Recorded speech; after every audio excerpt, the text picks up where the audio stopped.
Assalamualaikum warahmatullahi wabarakatuh. Alhamdulillah rabbil alamin. Wa bihi nasta'inu ala umuri dunya waddin. Allahumma shalli wa sallim wa barik ala sayyidina Muhammadin wa ala alihi washabihi ajmain. Amma ba'du. Jamaah salat maghrib rahimakumullah.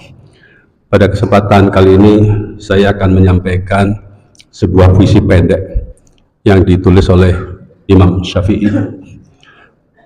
Syairnya itu indah sekali kalau kita rasakan. Syakautu ila waqi'in su'a hifdi fa'arsyadani ila syar'il ma'ashi wa akhbarani bi anna al-ilma nurun wa nurullahi la yuhda bi'ashi. Aku mengadukan buruknya hafalanku kepada Waqi'. Imam Waqi' itu adalah guru beliau. Lalu ia menasihatiku untuk meninggalkan maksiat. Ia memberitahuku bahwa ilmu itu cahaya, bi annal ilma nurun, dan cahaya Allah la yuhda li'ashi, tidak diberikan kepada pelaku maksiat. Jamaah rahimakumullah, ada beberapa hal yang dalam dari syair ini. Yang pertama tentang Imam Syafi'i kok mengeluh hafalan. Imam Syafi'i itu umur belasan tahun, konon 11 tahun, itu sudah hafal Muwatta. Ketika akan menghadap Imam Malik untuk belajar, kamu pelajari dululah kitab ini, kata Imam Malik begitu kan. Saya sudah hafal, kata Imam Syafi'i. Bayangkan itu, kita juz amma aja masih banyak yang belum hafal. Jadi jangan tanya hafalan tentang Al-Quran, ya tentu Imam Syafi'i sudah menghatamkan berkali-kali pada umur itu. Ya jelas bukan seperti itu yang dimaksudkan. Ada yang mengatakan kemungkinan beliau waktu itu masih agak muda umurnya, dan yang dimaksudkan hafalan itu hafalan terhadap kitab-kitab tafsir gitu ya pada saat itu. Jadi bukan, tentu sama sekali bukan tentang hafalan tentang ayat Al-Quran gitu. Tetapi nasihat Imam Waqi' ini baik sekali. Ilmu itu adalah cahaya. Ilmu tidak hanya soal hafalan atau kecerdasan, tapi juga menyangkut tentang keberkahan dari Allah. Keberkahan itu hanya masuk ke dalam hati yang bersih. Nah, maksiat itu sebagai penghalang. Segala apapun yang menentangi kehendak Allah itu maksiat. Dan maksiat ini adalah kotoran menutupi hati, hingga cahaya ilmu itu sulit untuk masuk. Semakin banyak dosa, semakin tertutup hati dari kebenaran. Seperti dalam sebuah hadis, kalau qalbu itu bersih, nggak ada nuqtohnya. Tapi kalau berbuat dosa, maka dia ada satu titik hitam atau nuqtoh.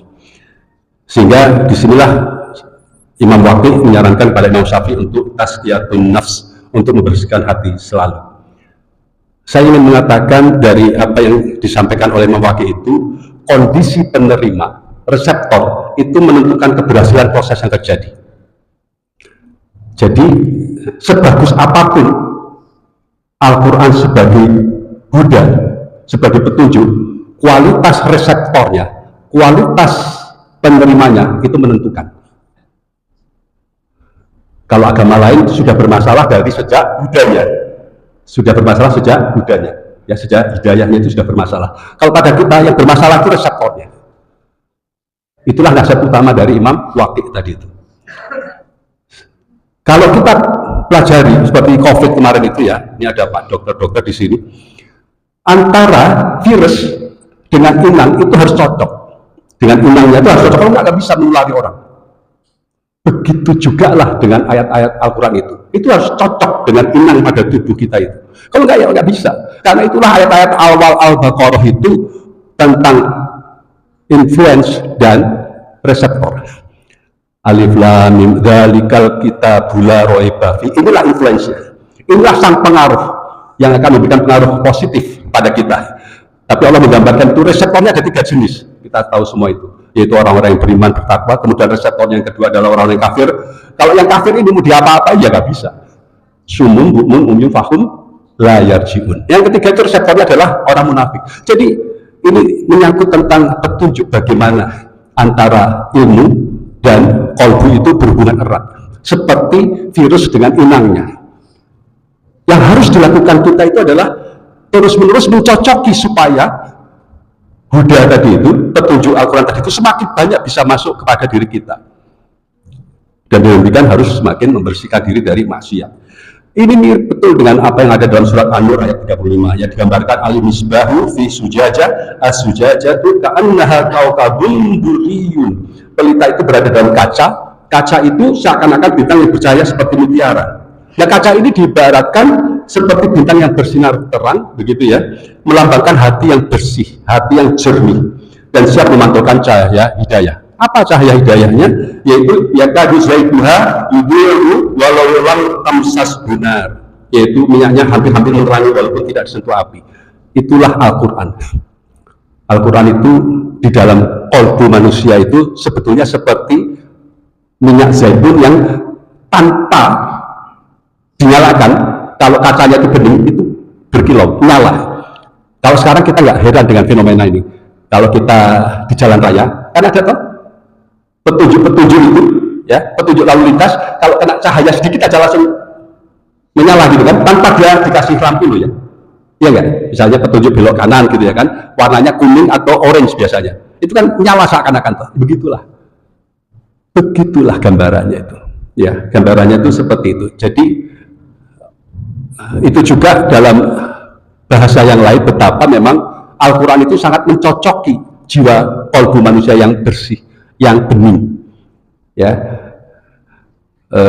di dalam surat Ar-Rum gitu ya kan dikatakan Al-Quran itu seperti dinding yang condong itu apa namanya? Ayat 31 surat Ar-Rum. Ya, seperti yang intinya Al-Quran itu terhadap diri kita itu condong kita dibuatnya. Itu juga kemudian kita jadi paham ketika di ayat yang lain dikatakan alastu birabbikum bala syahidna.